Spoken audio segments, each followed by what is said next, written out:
നമുക്ക് ഇനി നോക്കാനുള്ളത് നെസ്റ്റഡ് ലൂപ്പിന്റെ കാര്യങ്ങളെ കുറിച്ചാണ്. നെസ്റ്റഡ് ലൂപ്പിൽ അങ്ങനെ ഒരു ഡിലേ സെറ്റപ്പ് ചെയ്യാം, അങ്ങനെയുള്ള കാര്യങ്ങളാണ് നമുക്കിനി നോക്കാനുള്ളത്.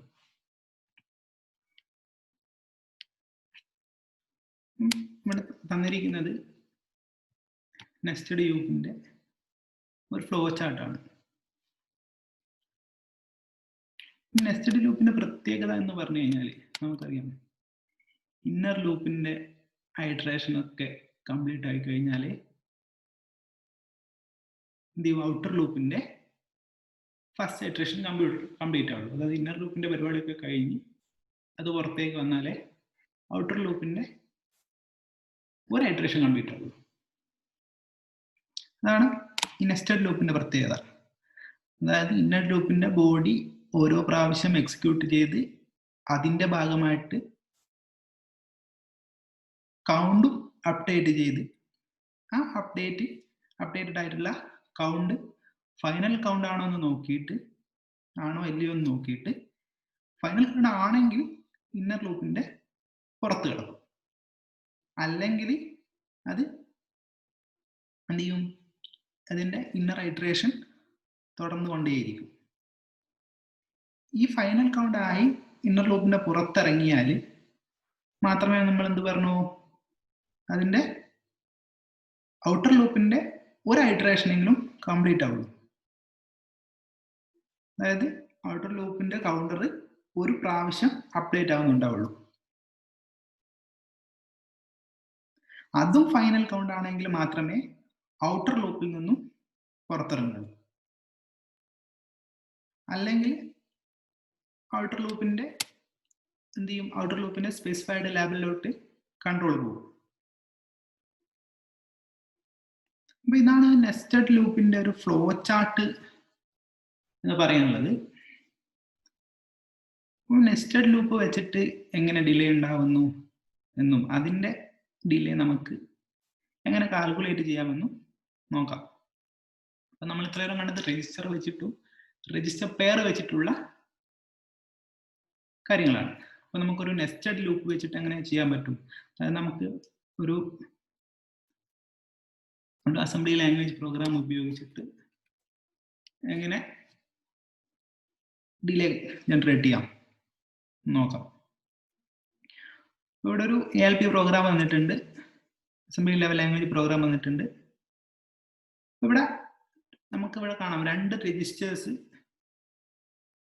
ഉപയോഗിച്ചിട്ട് ഓരോ രജിസ്റ്റേഴ്സിനും ഓരോ കൗണ്ടർ സെറ്റ് ചെയ്ത് ഇങ്ങനെ നമുക്കൊരു നെസ്റ്റഡ് ലൂപ്പ് സെറ്റ് ചെയ്യാൻ പറ്റും.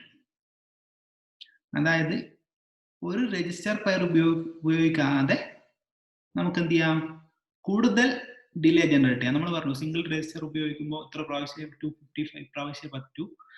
അതിനെ ഓവർകം നമ്മൾ രജിസ്റ്റർ പെയർ ഉപയോഗിച്ച്, അതേപോലെ നമുക്ക് കൂടുതൽ നമുക്ക് എന്ത് ചെയ്യാം, കൂടുതൽ ഡിലേസ് ജനറേറ്റ് ചെയ്യാൻ ഇതേപോലെ നെസ്റ്റഡ് ലൂപ്പും ഉപയോഗിക്കാം. ഇതിന്റെ പ്രോഗ്രാം നമുക്ക് ഡീറ്റെയിൽ ആയിട്ട് നോക്കാം. ഇവിടെ നമുക്ക് MVI ഇൻസ്ട്രക്ഷൻ 7 ടി സ്റ്റേറ്റ്സുകൾ വേണം. അടുത്ത MVI 7 ടി സ്റ്റേറ്റ്സുകൾ, എല്ലാത്തിനും ടി സ്റ്റേറ്റ്സുകൾ കറസ്പോണ്ടിങ് ആയിട്ട് കൊടുത്തിട്ടുണ്ട്, നമ്മൾ സാധാ പ്രോഗ്രാമിൽ കാണുമ്പോൾ. അപ്പൊ ഇവിടെ നമ്മൾ ആദ്യം തന്നെ കാണുമ്പോൾ 2 ഇൻഡിവിജ്വൽ ആയിട്ടുള്ള രജിസ്റ്റേഴ്സ് എന്ത് ചെയ്തിരിക്കുകയാണ്, ഇനീഷ്യലൈസ് ചെയ്ത് വെച്ചിരിക്കുകയാണ്. ഓരോന്നിലേക്കും അതിൻ്റെയിലേക്കുള്ള വാല്യൂസ് എടുത്ത് വെച്ചിട്ടുണ്ട്. ഇതൊക്കെ ഹെക്സാഡെസിമൽ വാല്യൂ ആണെന്ന് നമുക്കറിയാം. അതായത് ബിയിലേക്ക് 10 എന്ന് പറയുന്ന ഹെക്സാഡെസിമൽ വാല്യൂ എടുത്ത് വെച്ചിട്ടുണ്ട്, സിയിലേക്ക് FF എന്ന് പറയുന്ന ഹെക്സാഡെസിമൽ വാല്യൂ എടുത്ത് വെച്ചിട്ടുണ്ട്. അപ്പോൾ രജിസ്റ്റർ ബിയിൽ കിടക്കുന്നത് ഹെക്സാഡെസിമലിലെ 10 ആണ്. അത് നമ്മൾ ഡെസിമലിലോട്ടേക്ക് മാറ്റി കഴിഞ്ഞാൽ നമുക്കവിടെ ഹെക്സാഡെസിമലിലേക്ക് വാല്യൂ മാറ്റി കഴിഞ്ഞാൽ നമുക്ക് 16 ആണ് കിട്ടുക. അതേപോലെ ഈ സിയിൽ കിടക്കുന്ന FF എന്ന് പറയുന്നത് നമ്മൾ ഡെസിമലിലോട്ടേക്ക് മാറ്റി കഴിഞ്ഞാൽ നമുക്ക് 255 കിട്ടും. സോ ബിയിൽ 16 കിടക്കുന്നു, സിയിൽ 255 കിടക്കുന്നു. ഇങ്ങനെയാണ് വാല്യൂസ് വന്ന് കിടക്കുന്നത്. അപ്പോൾ നമുക്ക് ഈ പ്രോഗ്രാം എങ്ങനെ വർക്ക് ചെയ്യുന്നത് നോക്കാം. ഇവിടെ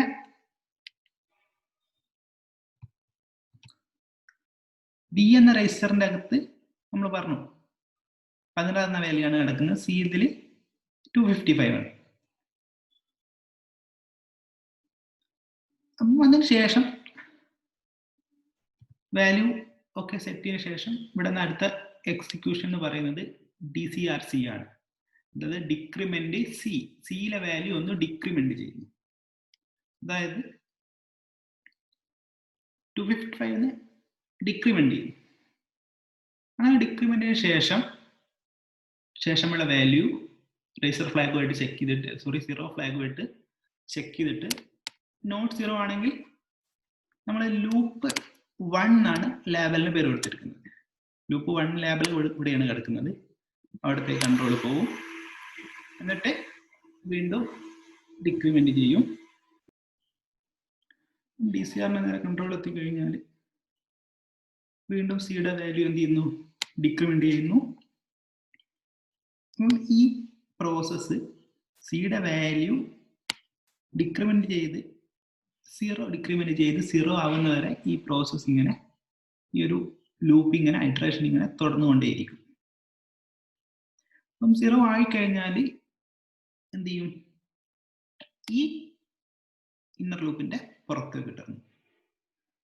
ഇതിന്റെ പുറത്തേട്ട് കയറി കഴിഞ്ഞാൽ അടുത്ത ഇൻസ്ട്രക്ഷൻ എന്ന് പറയുന്നത് DCRB ആണ്. അതായത് ഡിക്രിമെന്റ് ബി രജിസ്റ്ററിലെ വാല്യൂ ഡിക്രിമെന്റ് ചെയ്യാണ്. ഇത്രയും ഐറ്ററേഷൻ വേണ്ട വന്നു ബിയുടെ വാല്യൂ ഒരു പ്രാവശ്യം ഡിക്രിമെന്റ് ചെയ്യാൻ.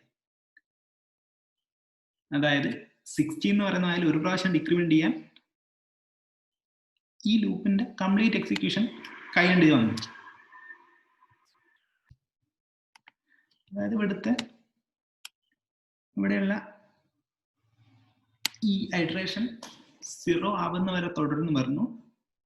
അപ്പം 0 ആയിക്കഴിഞ്ഞാൽ ഈ JNZ ഇൻസ്ട്രക്ഷൻ എക്സിക്യൂട്ട് ചെയ്ത് കഴിഞ്ഞാൽ പിന്നെ അവിടുത്തെ ഈ ലൂപ്പ് 1 എന്ന് പറഞ്ഞ ലേബലിലോട്ടേക്ക് പോകില്ല അല്ലേ. അപ്പം പകരം നമ്മൾ പറഞ്ഞിട്ട് പുറത്ത് വന്നിട്ട് എന്ത് ചെയ്യും? ബി എന്ന രജിസ്റ്ററിലെ വാല്യൂ ഒന്ന് ഡിക്രിമെന്റ് ചെയ്യും. എന്നിട്ട് അതിനുശേഷമുള്ള സ്റ്റേറ്റ്മെന്റ് നോക്കുക. JNZ ലൂപ്പ് 2 വേറൊരു ലേബൽ ഇവിടെ സ്പെസിഫൈ ചെയ്തിരിക്കുകയാണ്. ആ ലേബലിലോട്ടേക്ക് കൺട്രോൾ പോകും. അപ്പൊ ലൂപ്പ് 2 എവിടെയാണ് പറഞ്ഞിരിക്കുന്നത്. അപ്പം അവിടെ അതിന്റെ നേരെയുള്ള ഇൻസ്ട്രക്ഷൻ എന്ന് പറയുന്നത് സിയിലേക്ക് വീണ്ടും എന്തെടുത്ത് വെക്കുന്നു? FF അതായത് 255 എടുത്ത് വെക്കുന്നു. അങ്ങനെ 255 അവിടെ സ്റ്റോർ ആവുന്നു. അപ്പം 255 സ്റ്റോർ ആയി കഴിഞ്ഞാൽ വീണ്ടും അത് ഇന്നർ ലൂപ്പിലേക്ക് വീണ്ടും കിടക്കുകയാണ് അല്ലേ. അടുത്ത ഇൻസ്ട്രക്ഷൻ ഈ ഇന്നർ ലൂപ്പിലേക്ക് വീണ്ടും കിടക്കുകയാണ്. ഈ വൂൾ പ്രോസസ്,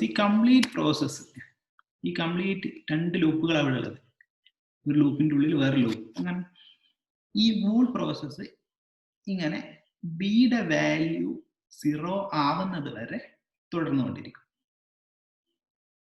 അതായത് ഇന്നർ ലൂപ്പ് 250 ടൈം എക്സിക്യൂട്ട് ചെയ്ത് കഴിഞ്ഞാൽ ഔട്ടർ ലൂപ്പ് ഒരു എക്സിക്യൂഷൻ കംപ്ലീറ്റ് ആക്കും.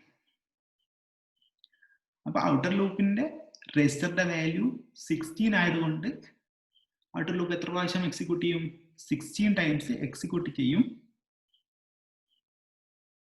അതായത് സിമ്പിൾ ആയിട്ട് പറയുമ്പോൾ നമ്മൾ ഇന്നർ ലൂപ്പ് കുറെ പ്രാവശ്യം എക്സിക്യൂട്ട് ചെയ്യുന്നു, പുറത്ത് വരുന്നു, എന്നിട്ട് ഔട്ടർ ലൂപ്പ് എക്സിക്യൂട്ട് ചെയ്യുന്നു, വാല്യൂസ് ഡിക്രിമെന്റ് ചെയ്യുന്നു, വീണ്ടും ഇന്നർ ലൂപ്പിലേക്ക് വരുന്നു, വീണ്ടും എക്സിക്യൂട്ട് ചെയ്യുന്നു, പുറത്തേക്ക് വരുന്നു. ഇങ്ങനെയാണ് ഈ പ്രോസസ് ഇങ്ങനെ റൺ ആയിക്കൊണ്ടിരിക്കുന്നത്. പ്രോഗ്രാം ആക്ച്വലി ഇങ്ങനെയാണ് പ്രോഗ്രാം വർക്ക് ചെയ്യുന്നത്. അപ്പൊ നമുക്കിനി ഇവിടെ അറിയാം, ഔട്ടർ ലൂപ്പിന്റെ ഒരു ഐറ്ററേഷൻ കംപ്ലീറ്റ് ആവുന്നതിന് മുമ്പേ ഇന്നർ ലൂപ്പിന്റെ ഐറ്ററേഷൻസ് എന്തായാലും കംപ്ലീറ്റ് ആവും അല്ലെ. നമുക്കറിയുന്ന കാര്യമാണ്. അപ്പം ഇത് വെച്ചിട്ട് നമുക്ക് എന്ത് ചെയ്യണം? ഇനി ഇതിന്റെ ഡിലേ കാൽക്കുലേറ്റ് ചെയ്യണം. ഡിലേ കാൽക്കുലേറ്റ് ചെയ്യാൻ നമ്മൾ സെയിം ഫോർമുല തന്നെയാണ് ഉപയോഗിക്കുന്നത്.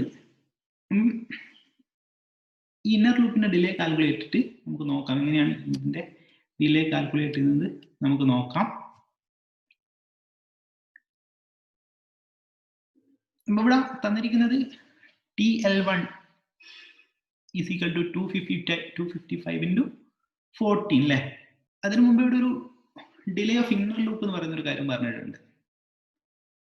ഇന്നർ ലൂപ്പിനെ സ്വാധീനിക്കുന്ന അതിന്റെ ഭാഗമായ ഔട്ടർ ഡിലേ എന്ന് പറയുന്നത് 7 T സ്റ്റേറ്റ്സുകളാണ്.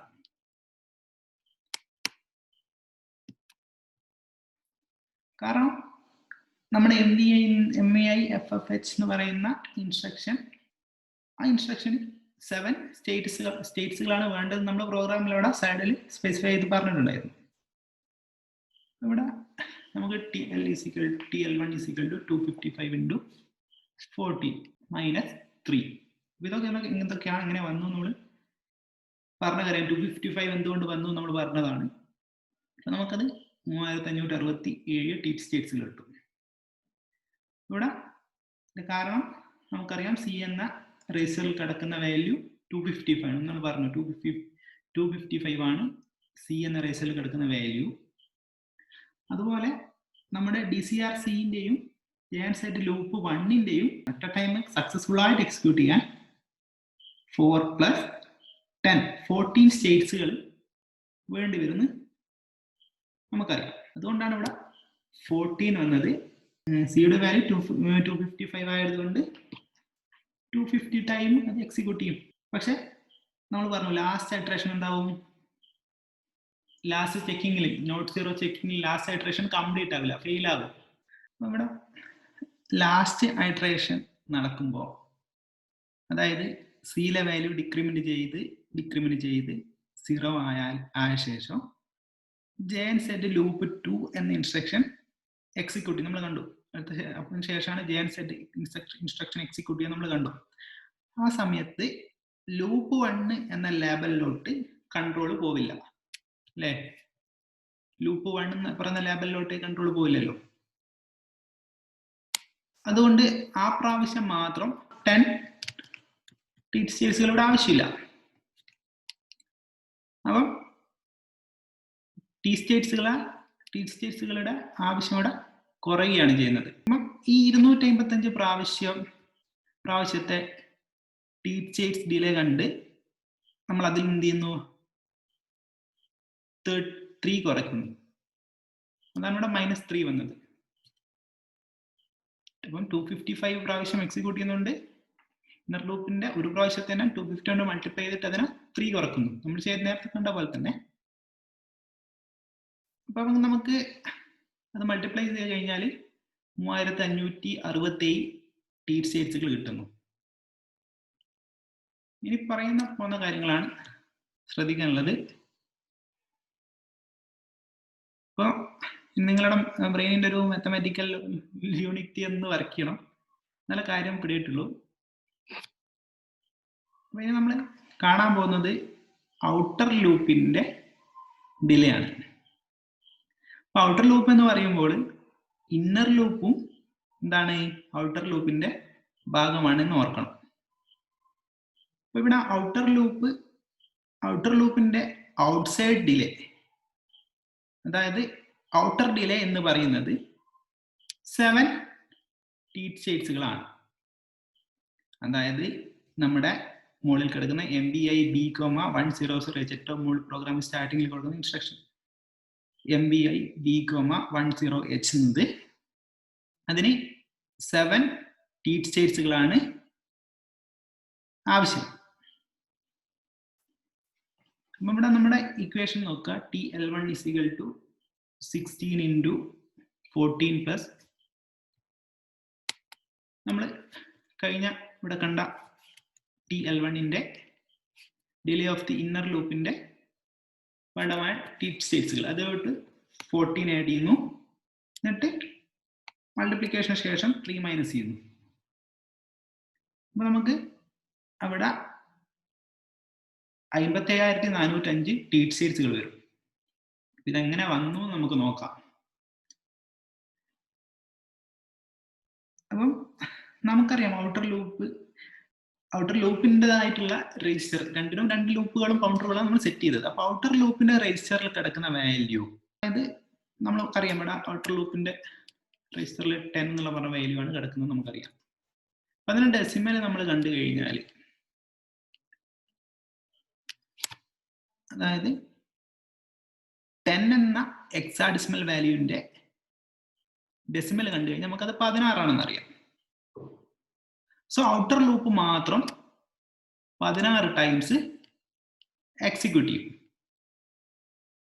സോ ഈ 16 ടൈംസിൽ എക്സിക്യൂട്ട് ചെയ്യുന്ന ഓരോ പ്രാവശ്യം ഇത് ഇന്നർ ലൂപ്പിലേക്ക് കടക്കുകയും ഇന്നർ ലൂപ്പ് ഫെയിൽ ആവുന്നവരെ ഇന്നർ ലൂപ്പിന്റെ ഉള്ളിൽ കിടന്ന് ഇങ്ങനെ എക്സിക്യൂട്ട് ചെയ്യും നമ്മൾ പറഞ്ഞു. അപ്പം കൺട്രോൾ ഇന്നർ ലൂപ്പിൽ നിന്ന് പുറത്ത് വന്ന് ഔട്ടർ ലൂപ്പിന്റെ രജിസ്റ്റർ വാല്യൂ ഡിക്രിമെന്റ് ചെയ്യാണ് സംഭവിക്കുന്നത് നമ്മൾ പറഞ്ഞു. അപ്പം ഇനി 14 വന്നത് എന്തുകൊണ്ടാണ് നോക്കാം.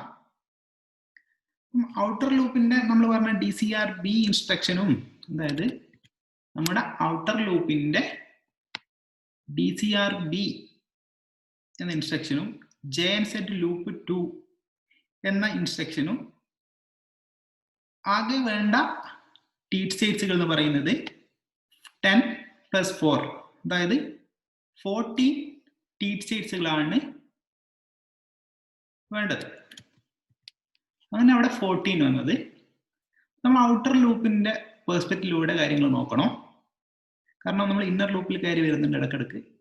അപ്പം ഇന്നർ ലൂപ്പിന്റെ മുഴുനീള എക്സിക്യൂഷൻ, അതായത് ലാസ്റ്റ് ലൂപ്പ് ഫെയിൽ ആയി പുറത്ത് കടക്കുന്നതും ചേർത്തിട്ട് നമുക്ക് 3567 ടീറ്റ് സ്റ്റേറ്റ്സുകൾ വേണം, നമുക്കറിയുന്ന കാര്യം. പക്ഷെ ഇവിടെ ഇന്നർ ലൂപ്പിന്റെ പുറത്ത് കടന്നാൽ നമ്മുടെ ബിയുടെ വാല്യൂ ഡിക്രിമെന്റ് ചെയ്ത ശേഷം കൺട്രോൾ പോകുന്ന ഇവിടത്തേക്കാണ് നമ്മൾ കണ്ടു, ലൂപ്പ് 2ലേക്കാണ് കൺട്രോൾ പോകുന്നത് കണ്ടു. അപ്പം ഈ ഇൻസ്ട്രക്ഷന് ടീറ്റ് സ്റ്റേറ്റ്സ്, അതായത് ടീറ്റ് സ്റ്റേറ്റ്സ് ഈച്ച് ടൈം പോകുമ്പോൾ, അതായത് നമ്മുടെ MVI C, FFH എന്ന് പറയുന്ന ഇൻസ്ട്രക്ഷൻ എക്സിക്യൂട്ട് ചെയ്യുമ്പോൾ അതിന്റെ കൂടെ കൂട്ടേണ്ടതുണ്ട് എന്ന് നമ്മൾ ഓർക്കേണ്ട കാര്യമാണ് അല്ലേ. ഇത് കുറച്ച് പ്രാവശ്യം നമ്മൾ ആഡ് ചെയ്യേണ്ടതുണ്ട്, അതിൻ്റെതായ കറസ്പോണ്ടിങ് ടീറ്റ് സ്റ്റേറ്റ്സുകൾ. അത് നമ്മൾ ശ്രദ്ധിക്കണം. അപ്പൊ നമ്മൾ ഇവിടെ ഇന്നർ ലൂപ്പിന്റെ മുഴുനീള എക്സിക്യൂഷൻ കഴിഞ്ഞാൽ ഔട്ടർ ലൂപ്പിലേക്ക് വരുമ്പോൾ ഓരോ പ്രാവശ്യവും 7 ടീറ്റ് സ്റ്റേറ്റ്സുകൾ ആഡ് ചെയ്യണം. അതുകൊണ്ടാണ് ഇവിടെ എന്ത് ചെയ്തത്, നമ്മൾ